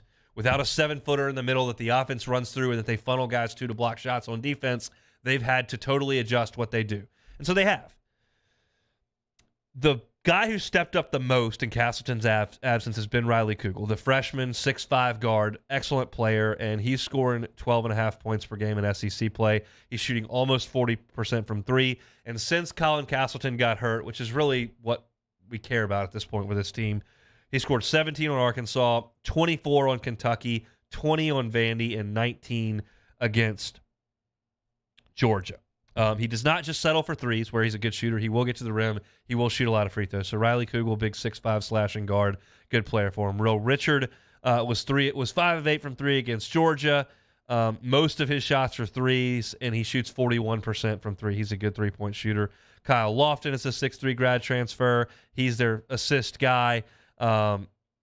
Really takes care of the basketball. Only 21 turnovers in 17 league games, but he's a good ball handler. Myrion Jones, 6'3" guard, 6 points per game, not a big deal there. But Jason Jitoba is their big, who's now filling in for Castleton. He's huge, 6'11", 300 pounds, but he's not a threat at all on the offensive end. His season high is 8. So when you're playing this Florida team that's got 4 guards out on the floor and a big 6'11", 300-pound post, my immediate thought is, okay, KJ Williams has got to play on the perimeter. Put this guy in a bunch of ball screens, make him guard the 3-point line, pull him way out. And now, if LSU were to drive, and LSU has been atrocious at finishing on drives this year. We know this. But there's nobody there for Florida to guard them. They're not the 4 guards that Florida is likely to start tomorrow are 6'3", 6'4", 6'5", and 6'3". So they don't have anybody to contest your shot at the rim. Unless it's Jitoba, and I'm not letting him play by the rim because I'm telling KJ to go play on the outside. I want him shooting 8 or 10 threes. I want him in ball screen, pick and pop situations all the time. I'm making the 6'11", 300-pound guy go all over the perimeter. I'm making his life miserable. And that's why Florida has not been able to guard anybody since Colin Castleton went out. There's absolutely reason to believe that LSU can score some points on Saturday. Question is, can they guard these guards off the bounce? That remains to be seen, obviously. I haven't seen a let-up in effort from LSU. I haven't seen throwing in the towel. They're the 14 seed in the SEC tournament. It's locked in. Dead last. Not exactly where we expected this team to be. We know. But they are. But I'm going to continue to watch, and I'll watch again tomorrow. I've got a 7:30 dinner, but this game's at 5, so I should be able to watch most of it. And I hope they win. This Florida team is not what it was when they came to the PMAC. It's not what it was in November or December or January or February. With Cal out there, a different team. And there's a chance for LSU to go win. Do I think they will? Probably not. But I think there's a chance that they can go and win the basketball game. It should be a fast-paced game. Should be a game where a lot of shots go up. It should be a fairly entertaining game unless you're wearing purple and gold and are frustrated by every mistake they make. If I had one ask for LSU tomorrow, one ask, it would be, can we keep the turnovers to 12? If LSU keeps the turnovers 12 or under, I think they'll win the game tomorrow. I think they'll probably turn it over 17 times. Because their turnovers are not... most of the turnovers, in my opinion, are not lack of execution of a set, or it's just who they are. Adam Miller, as a primary ball handler, gets it picked a few times. Some of the guys on this team, especially in transition, when they don't need to be in transition, aren't aware of who's around them taking the ball up the floor. That, you know what I'm talking about when you're watching them play. If you're right in the PMAC, you're watching on TV, and you're like, how did he not see him coming? Or where was he trying to go when there's nowhere to go? When LSU gets possession, just stop for a second. Look around, and then proceed to get into your half-court set. You're not in a hurry to get anywhere. You're not exactly an elite transition team. So if they keep the turnovers 12 or under, I think they'll win. I don't think they'll do that, and I think they'll probably lose.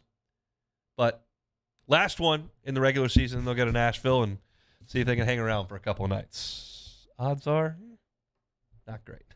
But LSU and Florida on the hardwood, 5 o'clock on the SEC Network from the O-Dome down in Gainesville, Florida. By the way, this is an incredible stat. I saw this on Twitter the other day because I was thinking about it. It's Florida's senior night, obviously. LSU had their senior night back on Wednesday, and we know that LSU lost on senior night. I saw this on Twitter, and it blew my mind. What would you think an impressive senior night win streak would be? Because senior night, oftentimes maybe being a rival to town, it's always a conference game. Like, you're playing a game opponent on senior night in basketball. Sometimes in football, you got that game like right before Thanksgiving where you got a non-conference game and maybe you're on the road at your rival, so you're playing a game where you're a 31-point favorite for senior night. That doesn't happen in basketball.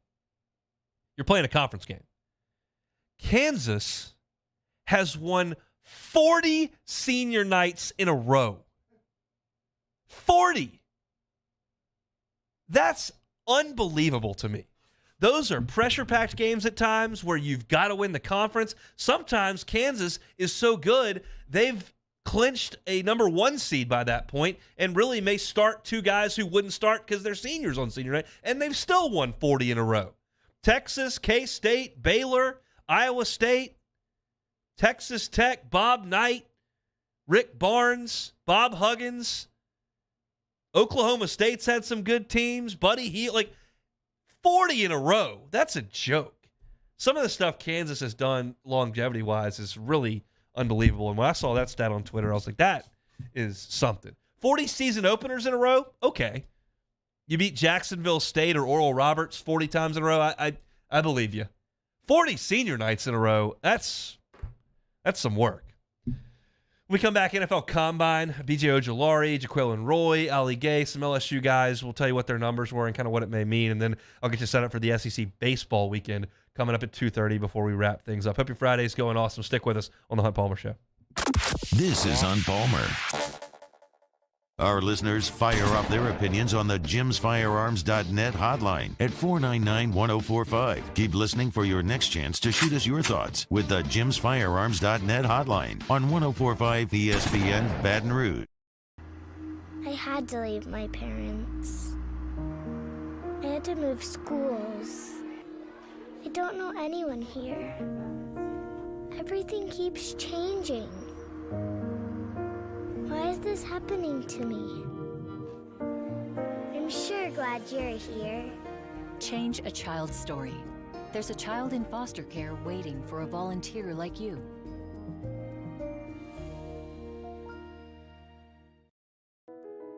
I've been doing business with Luba for 25 years. They're dependable, trustworthy. It's just the attention to detail with our clients. Our folks have years and years of experience. They're highly trained professionals, but many companies have that asset. What I'd like to think makes Luba a bit different is that we use those talents in a way that truly is dedicated to serving the needs of the folks who depend on us.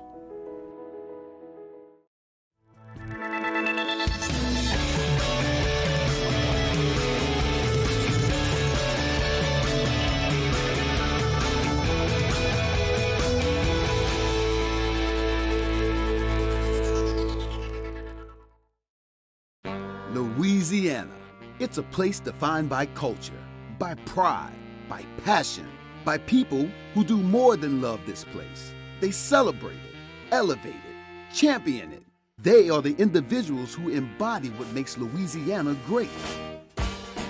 The companies that make Louisiana a better place to work and live. The nonprofits leading transformational change in our communities. Champions of Louisiana are all around us, and LWCC is proud to celebrate them because we've always been Louisiana loyal, supporting the workers, the innovators, the change agents of this great place we call home. Who are the champions around you? Together, we can share their stories. Together, we can help our home state thrive. Together, we are Louisiana loyal. Always.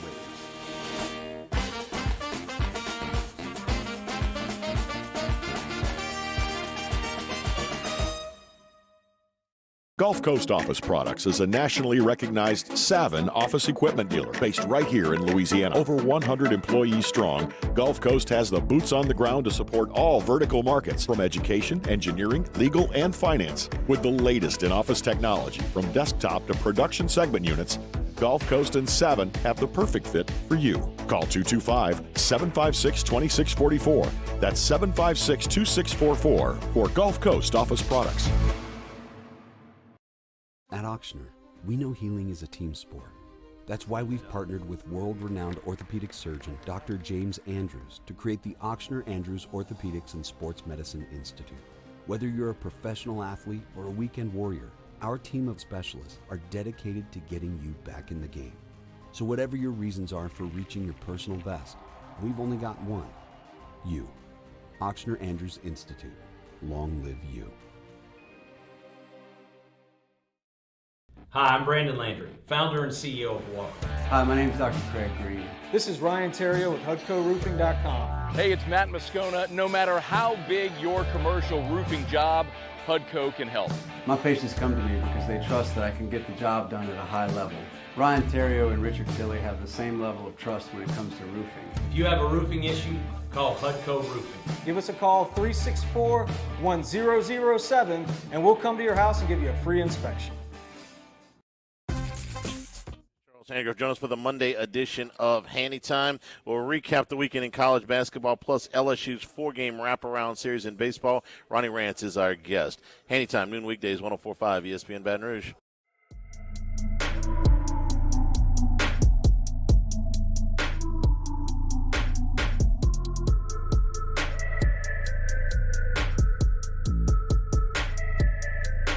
You're listening to Hunt Palmer on 104.5 ESPN Baton Rouge. Okay, sometimes things happen, and we've got to report live on the air. So first, before I tell you who LSU's 3 permanent opponents are going to be moving forward in Southeastern Conference play, allow me to take a little bit of time to tell you about Cork's Cajun Fried Fish and Shrimp. Government right there between Foster and Jefferson. Awesome fried fish, awesome fried shrimp, etouffee, shrimp and grits, quick service drive-through, and the ability to eat in their newly renovated dining room. Cork's is an awesome new startup restaurant here from the guys who brought you Kuyon's Barbecue. I want you to stop on by there this weekend. Make some plans to head on by. Go to corksfishandshrimp.com. Check out their menu. All right, we've got permanent opponents.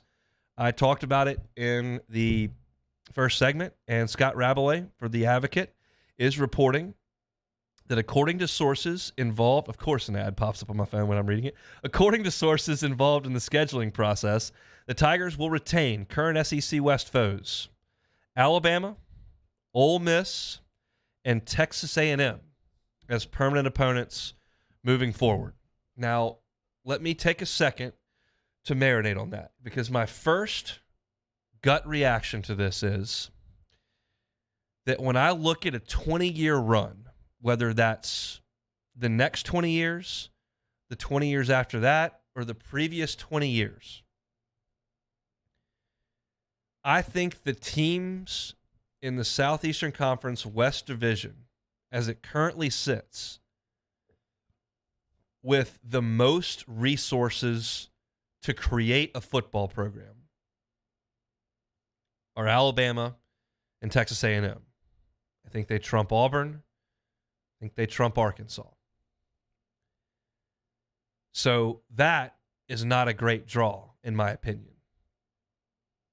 Now, realizing that you're doing away with divisions, and now you've got everybody lumped in, and that includes Texas and Oklahoma and Georgia and Florida and Auburn and Tennessee as legitimate potential powers. The bottom could fall out. It fell out of Tennessee. It's fallen out of Texas. It can do that. And I'm trying not to lock myself in on who's the coach right this second, who's the quarterback right this second, what did they do last year? That's not really important to me. What's important is 10, 15, 20 years. When LSU got married to Florida in 1992, that lasted 30 years. And they had two coaches there that put outrageously good products on the field. Every once in a while, Dak Prescott might show up at Mississippi State, and that's a tougher day at the office than playing Auburn. But that's not what I'm talking about. I'm talking about big picture. So when I dump everything into the pot and try to look at this from a whole perspective, I would prefer not to play Alabama. I think their commitment, their tradition, that's probably as tough a draw as you can grab as a permanent opponent. I was hoping that that wouldn't be there. Understanding, I know I would play Alabama every other year anyway. I was hoping that wasn't going to be there. A&M, y'all have heard me talk about this for years now. It's the most underachieving athletic program in the history of collegiate sports, based on the resources they have at their disposal, the recruiting base that is in their backyard, what they've accomplished, which is a whole pile of zero, is the most underachieving in the history of sports. However, that fact does not detract away from the potential that lies in College Station. It's a little bit of an odd place. It's a unique place. And I think some of that has played into why they haven't created any big-time success. But the potential is still there. And I'd rather, if you were going to lock me into Texas A&M or Arkansas, I think the odds are significantly higher that A&M poses a larger threat than Arkansas over a 20-year time frame. Same goes with Ole Miss or Mississippi State. And I think one of these days, I don't know that it's Jimbo, and right now the odds are that it may not be Jimbo. One of these days, they're going to figure it out. And once they get a real coach in there, maybe they haven't. Jimbo might win the league 3 times in his time there. I don't know.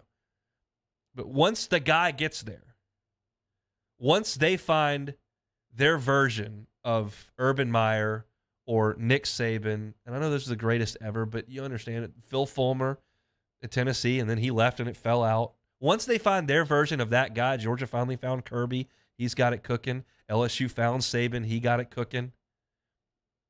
its potential is so high. So my thoughts as I go through, this just showed up, and for those that are just jumping in the car and seeing what I'm talking about, Scott Rabelais of The Advocate is reporting that sources close to the SEC are determining that LSU's 3 permanent opponents in scheduling are very likely to be Alabama, Texas A&M, and Ole Miss. But Ole Miss's potential is not that. Now, they've got Lane Kiffin right now. Then they're formidable because he does a good job of finding the pieces in the portal. He's a great play caller, and they're pretty tough. But over a 20-year run, I don't think they are. I think they're well in the bottom half of the SEC, well into it. Vanderbilt's significantly worse. I think Missouri's significantly worse. I think Mississippi State is worse. I think Arkansas is a little bit worse. South Carolina's close. But after that, everybody else has got a leg up on them. Texas, Oklahoma, LSU, Alabama, Auburn, Florida, Georgia, Tennessee. But at least it's not what they're talking about with Bama. If Bama does get Auburn, Tennessee, and LSU, Ole Miss is a significant drop down from those, in my opinion. And yes, I'm aware of Tennessee's last 15 years. Plenty aware. Doesn't change the fact they got a ton of money, great facilities, and some tradition. And once they finally may have the coach, it changes things. So again, that's the point I'm trying to make. Even when Tennessee had Jeremy Pruitt as their head coach, who had no business having that job, Vince Dooley, who had no business having that job, that doesn't change your potential. And again, just because Ole Miss right this second has a guy who's a pretty good coach doesn't change what they are. I think this is okay. I would prefer a rethrow of the dice because I was hopeful that in the web that I had drawn that generally the pods had 2 halves and 2 have-nots, which we're not going to do pods now. Just going to do permanent opponents and mix and match them. This is not great for LSU, but I'm not totally outraged. I'd be totally outraged if you gave me Alabama, Florida, and Texas A&M. I'd be totally outraged if you gave me Alabama, Auburn, and Texas A&M. I'm not totally outraged. I need to see the rest of this thing. But if you tell me that LSU drew Alabama, Ole Miss, and A&M, and Alabama drew Tennessee, Auburn, and LSU, well, we clearly got the leg up there. The thing is, we don't directly compete with Alabama in a division anymore, which was the case for 15 years of Saban, where it was that game, if you lose it, you're toast. Edward O. Nuss Bus Driver says, honey, you scared of Bayou Billy over in Gainesville? I'm not scared of Bayou Billy one iota. I'm scared of the blue and orange gator over there because I know what that can be, and it's frightening when it gets cooking. Did you see it in the 90s? Did you see the Tebow teams with Demps and Rainey and Harvin and Hernandez and Cooper? And that's frightening. And that doesn't exist ever in Oxford. So I'll live with getting them every year. And keep in mind, you're playing Georgia every other year. You're playing Tennessee every other year. You're playing Oklahoma every other year. Like, it's not like you're dodging or ducking anybody. But when you're locking in a permanence, that's something that is going to be significant. And it looks like folks in the Bayou Ford chat are pulling these, and some of this is leaking out. If that's the case, and I can scribble them down immediately in the commercial break, I'll do my best to kind of put it together and call. What my gut tells me is this is going to be a Monday conversation as things settle, because what I told you at the top of the show was that they expected to have this done by the end of the month. Well, it's the 3rd. That would be by the end of the month if this is all going to leak out. So I will do my best in this commercial break to see what I can find and scribble it all down. If those are in the Bayou 4 chat are doing it, if that's available, we'll talk about it. If it's not readily available, I'll tell you a few things that I'm looking for in the SEC's baseball schedule. Friday shows brought to you by Corks, Cajun Fried Fish and Shrimp. CorksFishandShrimp.com is where you can find the menu. You can find them on Government between Foster and Jefferson. It's a Friday edition of the Hunt Palmer Show. This is Hunt Palmer. In times of need, get a full list of phone numbers, websites, and other important emergency information on the Demco Stormwatch page at 1045ESPN.com. I had to leave my parents. I had to move schools. I don't know anyone here. Everything keeps changing. Why is this happening to me? I'm sure glad you're here. Change a child's story. There's a child in foster care waiting for a volunteer like you.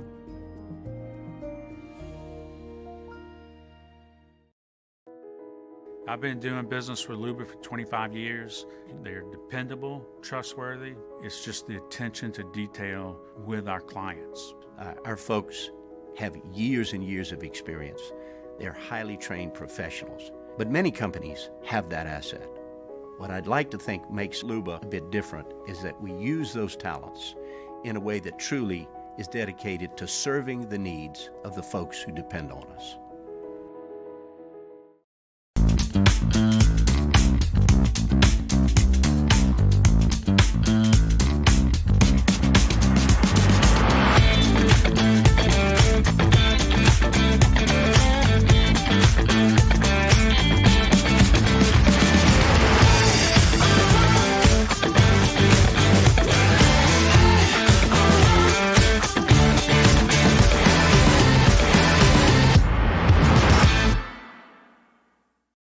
Hey, it's Matt Musso. Join me Monday through Friday for your daily update on LSU baseball with Musso at the Box, presented by New Orleans Flooring, wherever you get your podcast, Apple, Spotify, Google, and check out New Orleans Flooring. 2 locations, Metairie and Prairieville, or NOLAFlooring.com. Louisiana. It's a place defined by culture, by pride, by passion, by people who do more than love this place. They celebrate it, elevate it, champion it. They are the individuals who embody what makes Louisiana great. The companies that make Louisiana a better place to work and live. The nonprofits leading transformational change in our communities. Champions of Louisiana are all around us, and LWCC is proud to celebrate them because we've always been Louisiana loyal, supporting the workers, the innovators, the change agents of this great place we call home. Who are the champions around you? Together, we can share their stories. Together, we can help our home state thrive. Together, we are Louisiana loyal. Always.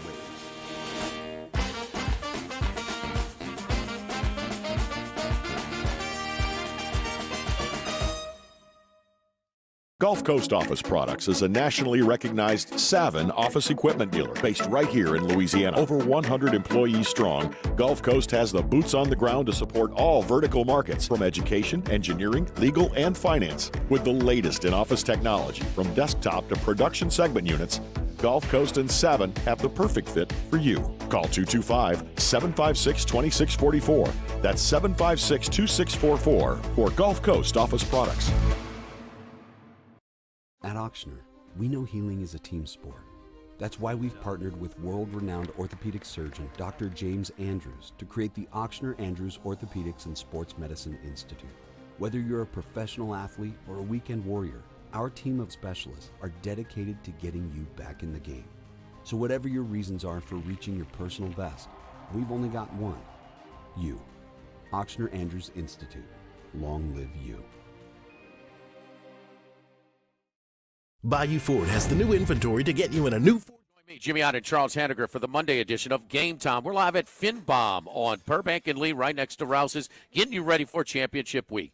Game Time, 6 to 8 p.m. Monday from FinBomb on 104.5 ESPN Baton Rouge.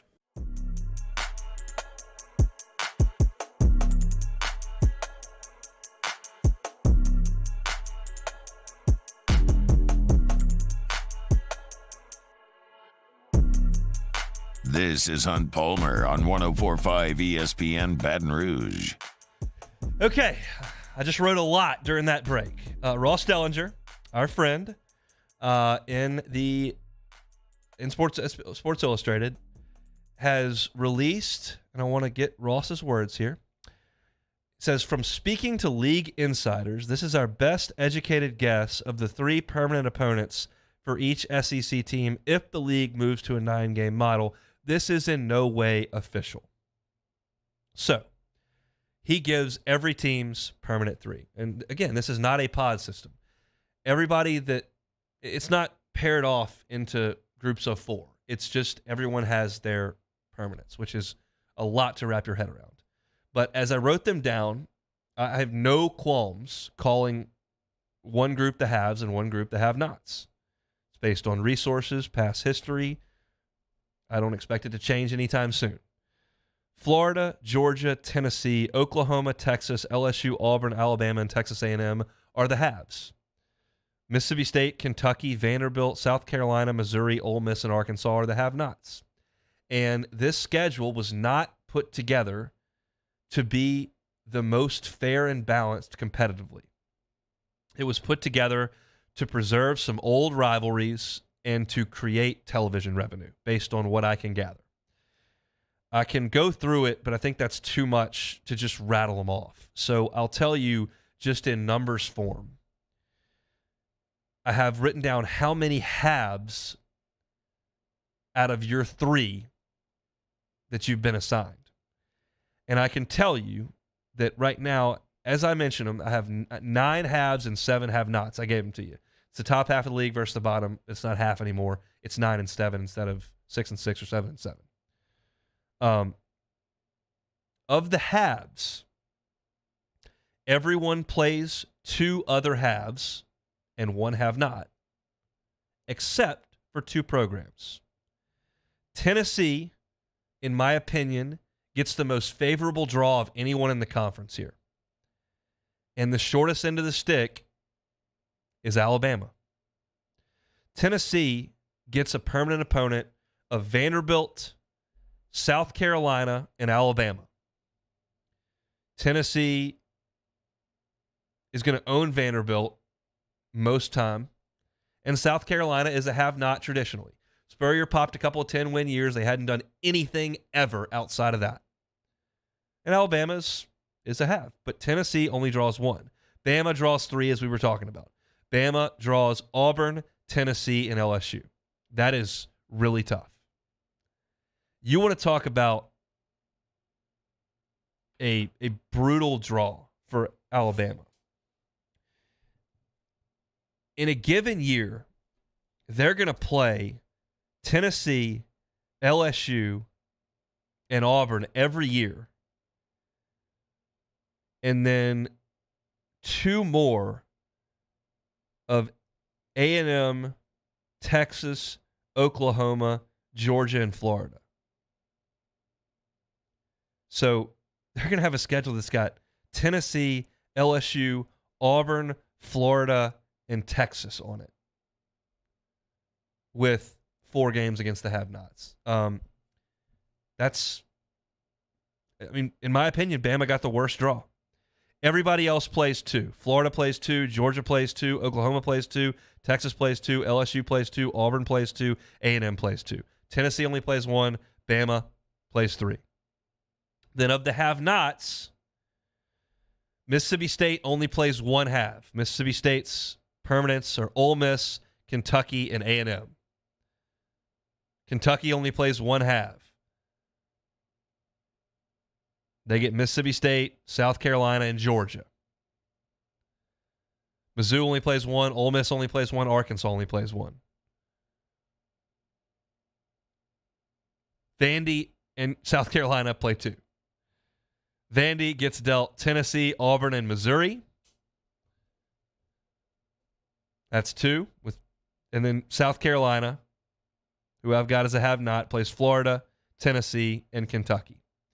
Now, I'm just now researching this as far as how the conference is looking at this now that's been leaked about an hour ago. And the biggest hubbub I've seen is Tennessee and Kentucky are a little cranky that they're not playing each other. That's obviously a geographical rival. And Tennessee's got Vanderbilt, who's in their state, Alabama, who's their big rivalry, and South Carolina, which doesn't mean a hill of beans to anybody. And Kentucky's got Mississippi State, who they've played as a permanent opponent since '92. South Carolina, and Georgia. And quite frankly, Kentucky and Mississippi State, South Carolina, and Georgia are not historical rivalries at all. Kentucky's historical rival would be Tennessee in the league.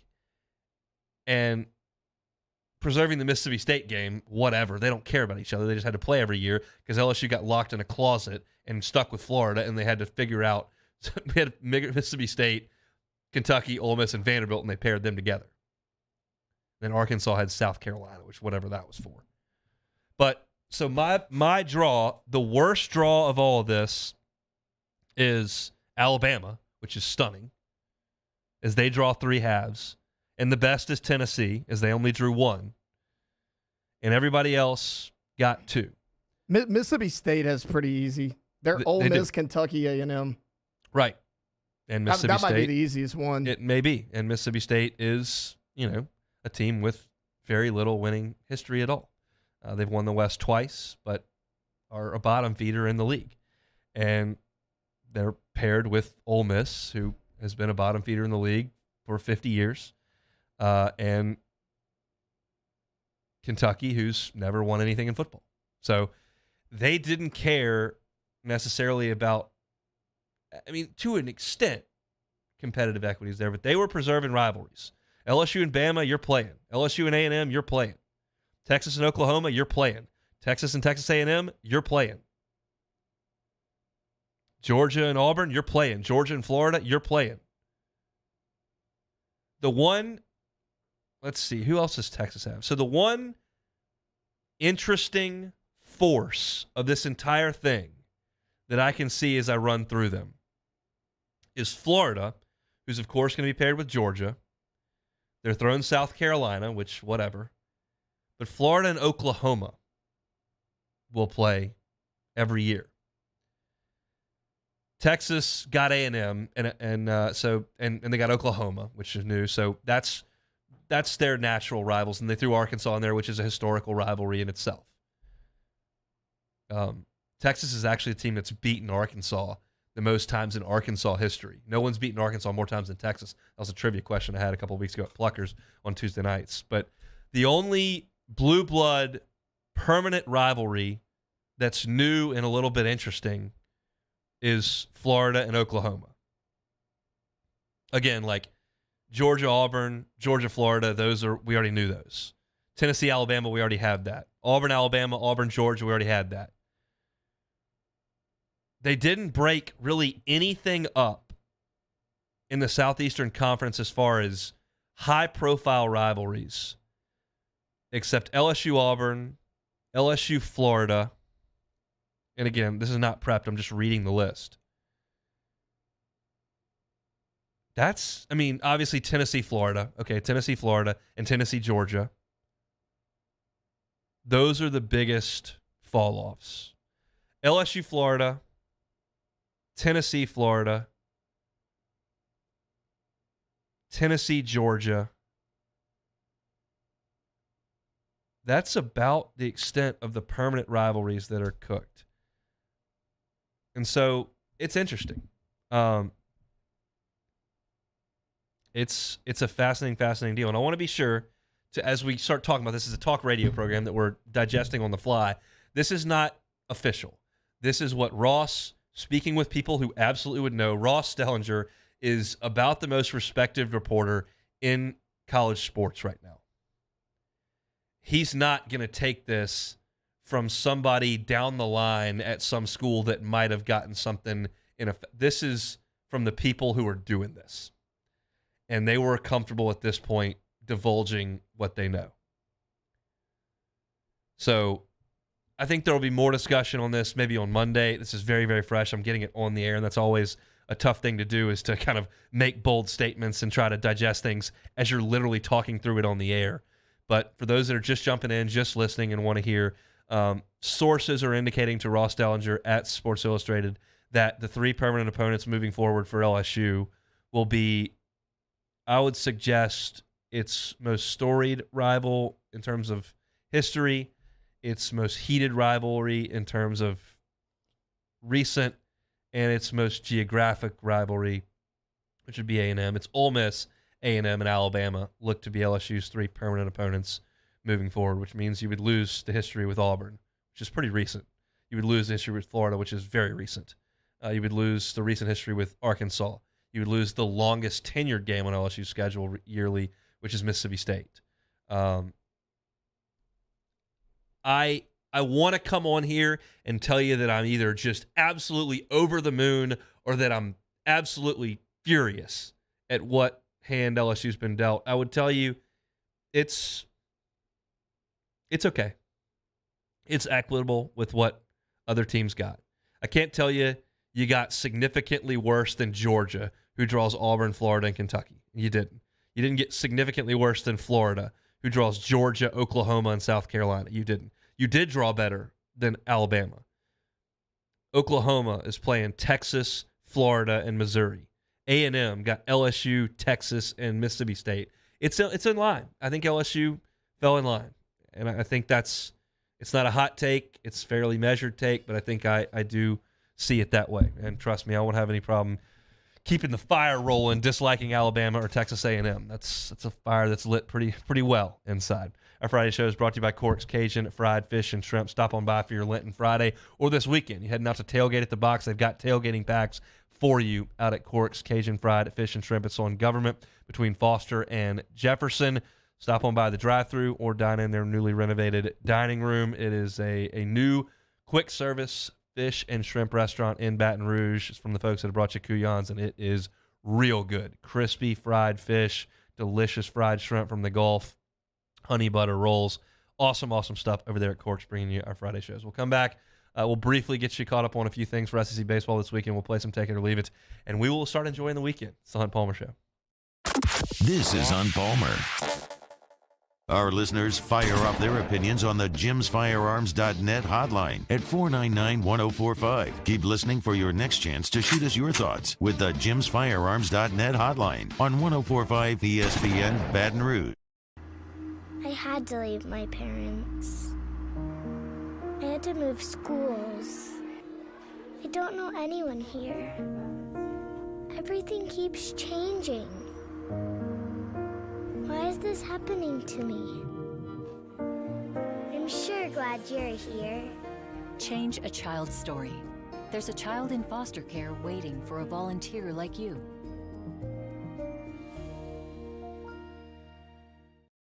Hi, I'm Brandon Landry, founder and CEO of Walker. Hi, my name is Dr. Craig Green. This is Ryan Terrio with HUDCORoofing.com. Hey, it's Matt Moscona. No matter how big your commercial roofing job, HUDCO can help. My patients come to me because they trust that I can get the job done at a high level. Ryan Terrio and Richard Tilley have the same level of trust when it comes to roofing. If you have a roofing issue, call HUDCO Roofing. Give us a call, 364-1007, and we'll come to your house and give you a free inspection. Bayou Ford has the new inventory to get you in a new Ford truck or SUV today, or customize your next vehicle just the way you want it. All new Bayou Ford vehicles come with a 1 million mile powertrain warranty. The crew at Bayou Ford is going to do right by you. I've been doing business with Luba for 25 years. They're dependable, trustworthy. It's just the attention to detail with our clients. Our folks have years and years of experience. They're highly trained professionals, but many companies have that asset. What I'd like to think makes Luba a bit different is that we use those talents in a way that truly is dedicated to serving the needs of the folks who depend on us. Louisiana.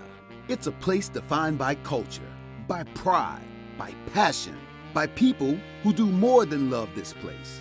They celebrate it, elevate it, champion it. They are the individuals who embody what makes Louisiana great. The companies that make Louisiana a better place to work and live. The nonprofits leading transformational change in our communities. Champions of Louisiana are all around us, and LWCC is proud to celebrate them because we've always been Louisiana loyal, supporting the workers, the innovators, the change agents of this great place we call home. Who are the champions around you? Together, we can share their stories. Together, we can help our home state thrive. Together, We are Louisiana loyal. Always.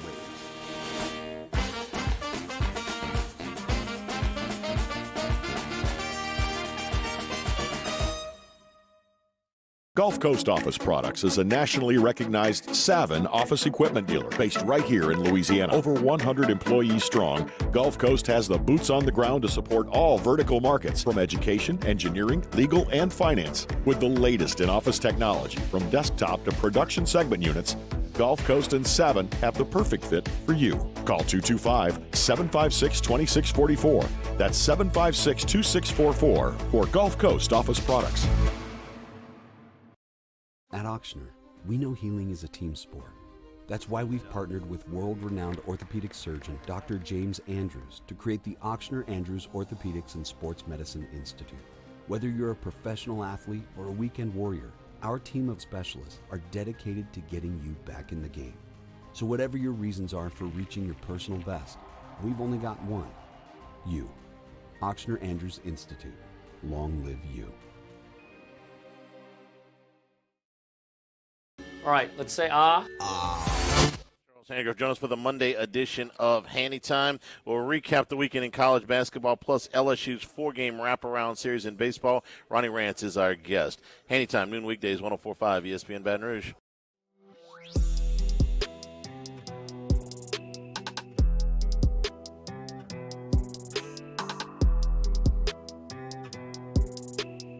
You're listening to Hunt Palmer on 104.5 ESPN Baton Rouge. Just a couple points on SEC baseball this weekend before we play a little take it or leave it and get on down the road. Texas A&M is in the Shriners Classic over at Minute Maid, and I'm curious to see how they handle number 14 Louisville, Rice, and then number 24 Texas Tech. Two of A&M's best hitters, Austin Boast and Ryan Targach, have been dreadful this year. Boast was 2 for 25. And he went 3 for 4 with 6 RBI on Tuesday, and Targach is hitting 231. They need those guys to hit, and so I'm curious to see what A&M brings to bear in Houston. They got to get it in gear, and they got a couple games against ranked opponents this weekend, so that's interesting to me. And then Florida and Miami will play their series in Gainesville. Cincinnati hit Brandon Sproat a little bit. Hurston Waldrop has been great for them, 19 strikeouts in 11 innings, only 2 earned runs, and then Jack Caglione is maybe the story of the SEC thus far. He's got 8 home runs on the year, and he throws 100 miles an hour and starts on Sunday for them. He's a real dude. So we'll see how Florida looks against Miami. They've, of course, lost 2 games in the midweek, but have been perfect on the weekend. We'll see how that translates to this weekend. That's obviously the most important thing because that's where the bulk of your team is playing. You got your A relievers going. You got your A starters going. We'll see what Florida looks like against Miami. All right, let's play some Take It or Leave It, Taylor. Yeah, let's knock this one out. So Antoine Davis came up 3 points shy of Pistol Pete's scoring record last night. But Detroit may pony up $50K to play in the CBI this month. Take it or leave it. I think I got that number wrong. I think it's a little bit below that. And they're going to do it 100%. And they may just let him in for free because the CBI can never get this much exposure. Detroit Mercy can never get this much exposure. It's way too attractive for both total non-factors in the collegiate athletic scene to have this happen for them. So Pete's record, I'm certain, will fall. They will find a way to get in that tournament. He will score 3 points. It was dramatic watching it yesterday, but that will take that for sure. They will definitely be in that tournament. CJ Stroud said he models his game after 3 QBs: Michael Vick, Deshaun Watson, and Joe Burrow. Take it or leave it. I'll take it. He may try to model his game after him. Nobody can model their game after Michael Vick. Nobody. That is the most electrifying, strong-armed, straight-line speed, agile player who's ever played the quarterback position by a long shot.